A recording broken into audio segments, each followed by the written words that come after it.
এটা কি ম্যাশ করছো মা? ছানা। এটা ছানা? ছানাটাকে ঘি দিয়ে ভালো করে ম্যাশ করছি আগে। কেন? একটা জিনিস বানাবো তার জন্য। পুরো দেখে ময়দা মনে হচ্ছে। ময়দা কেন হবে? এবার ছানার রং ময়দার রং একই তো না, ওই জন্য।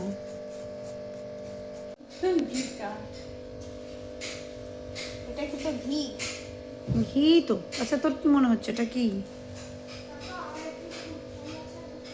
ছোট্ট ছোট্ট ওই ডালের বড়া যেরকম হয় না, ওরকম লাগছে। ডালের বড়া?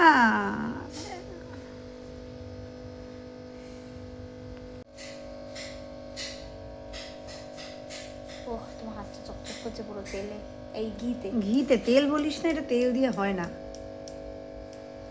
আমার হাতটার কথা তো আর বলিস না, সানট্যানিং এর এত সুন্দর বর্ণনা। এবার বল কি বানাচ্ছি? ছানা ভাজা? ছানা ভাজা? এটা কোন রেসিপি?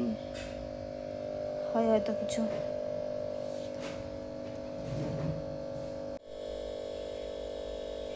মিনি রসগোল্লা, এটা ডিজাইনটা আলাদা। এখানে শিরা জাল দিয়ে নিয়েছি, ফুটে উঠেছে পুরো শিরার জলটা। এবারে শিরার জলের মধ্যে এই ছোট ছোট বানিয়ে রাখা মিষ্টিগুলো ছেড়ে দেবো।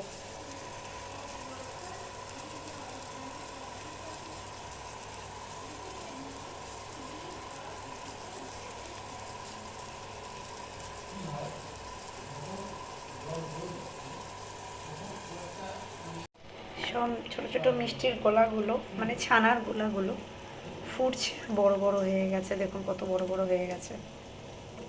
যখন বানিয়েছিলাম কত ছোট ছোট ছিল।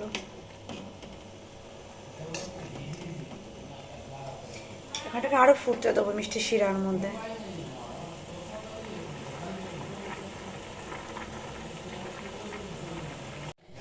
এখানে দুধ গরম বসিয়েছি, দুধটা যতবার এরকম উতলে আসবে বা সর পড়ে যাবে নাড়িয়ে দেবো। আর এই দুধের মধ্যেই এই শিরা থেকে তুলে রাখা মিষ্টিগুলো এক এক করে ঢেলে দেবো।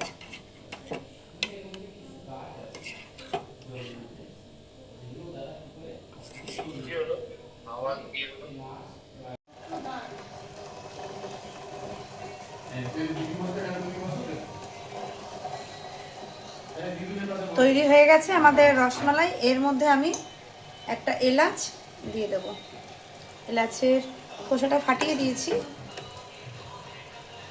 এলাচটা দুধের সাথে ফুটে যাবে, দুধের মধ্যে একটু এলাচের গন্ধ আসবে, ব্যাস, আর কিছু করবো না। এবার এটা ফুটে গেলে, একদম শুকিয়ে গেছে, আর একটু শুকাবো, তারপরে আর কিছু করবো না। তারপর দেখা যাক খেতে কেমন লাগে। মায়ের এটা কি বানিয়েছো মা? কি বানিয়েছো?